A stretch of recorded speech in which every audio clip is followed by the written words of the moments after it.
할렐루야, 성경 통독 157일째입니다. 오늘은 느헤미야 9장에서 13장까지 살펴보며 느헤미야를 마치도록 하겠습니다. 느헤미야 9장에 보면 이스라엘 백성들이 예루살렘에 모이게 됩니다. 그들은 이미 초막절의 그런 절기를 일주일간 지켰습니다. 그런데 초막절의 절기가 끝나고 3일 후에 다시 예루살렘에 함께 모였습니다. 그래서 영적 부흥 집회를 갖는 것입니다. 하루에 2시간을 말씀을 듣는 것에 전념하고 또 2시간은 기도하고 찬양하는 것에 전념하여서 영적 부흥 운동을 일으킵니다. 하나님의 말씀에 귀를 기울이고 기도하니까 그들의 마음이 하나님 앞에서 다 모아졌습니다. 그들이 얼마나 그동안 잘못 살아졌는지를 회개하고 다시 하나님 앞에서 정말 열심으로 신앙 가운데 승리하겠습니다 하면서 그들은 언약을 맺게 되었습니다. 어떤 내용으로 언약을 맺었을까요? 10장에 보면 하나님 앞에 언약을 맺으면서 맹세한 그런 사람들의 이름이 길게 기록되어져 있습니다. 어떤 내용으로 맹세했을까요? 첫 번째, 그들은 하나님의 율법을 잘 지키고 이방인과 인연을 끊겠습니다. 그렇게 언약을 했습니다. 두 번째로는 안식일을 지키고 안식일을 거룩하게 지킬 뿐만 아니라 안식년을 지키겠습니다. 이렇게 이야기했습니다. 안식년은 동포 사이에 빚을 진 사람이 있으면 빚을 탕감해주고 동포 중에 종이 된 사람이 있으면 해방시켜주고 땅을 1년간 쉬게 하는 것입니다. 세 번째로 성전에 쓸 그런 모든 그런 물건이 풍성하도록 그렇게 잘 제공을 하고 늘 제물을 바쳐서 하나님 앞에 온전한 그런 제사를 드리겠습니다. 그렇게 언약을 했고, 네 번째로 11조를 잘 지키겠습니다. 그래서 그들이 거두는 그런 소출 중에 10분의 1은 레위인들이 와서 항상 거둬갈 수 있도록 그렇게 하겠습니다. 그렇게 결단을 하게 되었던 것입니다. 자, 11장에 보면 백성의 지도자들이 이제 예루살렘에 거하게 되었는데 백성의 지도자의 이름이 길게 기록되어져 있고 백성들 가운데서는 10분의 1은 예루살렘에 거하고 10분의 9는 각자 고향에 돌아가서 살게 되었습니다. 그래서 백성의 그런 그 명단도 예루살렘에 거하는 그런 사람을 또 기록하고 또 고향에 흩어져 있는 그런 사람들도 명단도 짧게 기록을 하고 있습니다.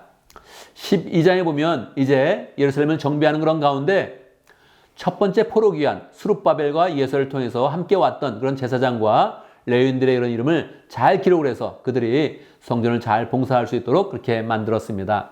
이 모든 그런 일들이 끝나게 되자 이제 느헤미야는 백성들과 함께 크게 성벽 봉헌식을 갖게 되었습니다. 예루살렘 성벽을 완성을 했는데 하나님 앞에 잘 봉헌하면서 하나님께 영광을 돌리기를 원했던 것입니다. 성벽 봉헌식을 갖기 전에 느헤미야는 레위 사람들을 많이 모았습니다. 그들 중에 성가대를 쓰게 하고 또 악기를 가지고 하나님을 힘차게 찬양을 할 수 있도록 그렇게 인도했습니다. 성벽 봉헌식은 그들이 지도자와 백성과 성가대를 둘로 나누었습니다. 그래서 둘로 나누어서 행진하는 그런 가운데 함께 성벽으로 함께 모였습니다. 성벽 봉헌식을 하기 전에 제사장과 레위인들은 자기 몸을 깨끗이 씻고 정결하는 예식을 갖고 백성들도 정결케 하는 그런 예식을 갖게 하였고 또 성벽과 성문도 깨끗이 씻으면서 먼저 하나님 앞에 정결하게 만들었습니다. 그리고 다 하나님 앞에 모여서 함께 하나님의 이름을 크게 찬양하면서 영광을 돌렸던 것입니다. 찬양의 소리가 계속 이어지고 있을 때 그들은 행진을 하여서 다 성전 안으로 모이게 되었습니다. 성전 안에 모였을 때 다시 한 사람의 지위에 맞춰서 다시 한번 하나님 앞에 크게 찬양을 불렀습니다.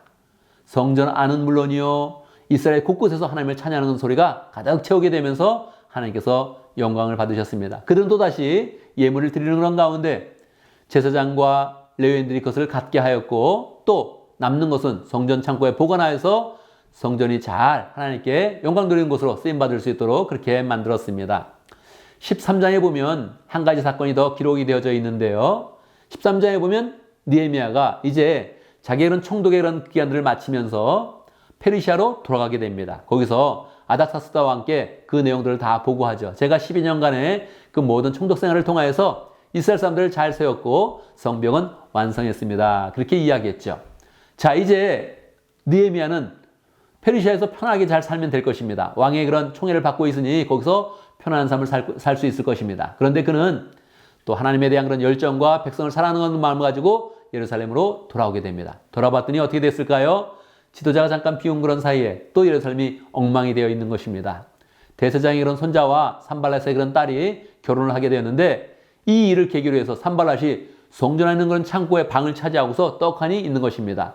그는 이방인이었고 또 특히 사마리아에 거주하던 그런 사람이었습니다. 근데 그가 예루살렘에 와서 방을 차지하고 있으니 그 기강이 해해지게 된 것이죠. 느헤미야는 참을 수가 없었습니다. 산발 세간살이를 다 밖에 내던지고 다시 성전에 쓰는 그런 그릇들과 기병들을 다 정리해서 창고를 정리했습니다. 그리고 사람들이 항상 하나님 앞에 정결하게 보존되어서 하나님을 잘 섬기도록 그렇게 했습니다. 산발락과 결혼했던 그런 대제사장이라는 손자는 느헤미야 앞에 올신도 하지 못하게 만들었습니다. 그는 다시 또 하나님 앞에서 이스라엘 백성들을 영적으로 잘 인도했고 마지막 하나님 앞에 간절한 그런 그 마음으로 하나님, 내가 하나님 앞에서 한 그런 모든 일을 기억해 주십시오. 이렇게 기도하면서 느헤미야 전체를 마치게 됩니다. 우리는 느헤미야를 통해서 한 사람이 얼마나 열정으로 하나님을 섬겼는가를 보게 되고 그 열정을 통해서 이스라엘 민족 전체가 하나님 앞에 잘 세움을 받았던 것을 보게 됩니다. 우리도 느헤미야와 같은 그런 삶을 잘 살아야겠습니다. 느헤미야는 예수 그리스도의 그런 그 모습을 우리에게 예표하고 있습니다. 성벽을 만들어서 백성을 보호하고 영적 부흥을 이렇게 일으켜서 백성을 하나님께 잘 인도한 그런 사람입니다. 우리도 이런 삶을 본받아서 느헤미야 같이 백성의 그런 지도자가 되고 하나님 앞에 열정을 가진 그런 사람이 되어야겠습니다. 우리는 내일 이제 에스더를 시작하면서 역사사 전체를 마치게 되겠습니다. 감사합니다.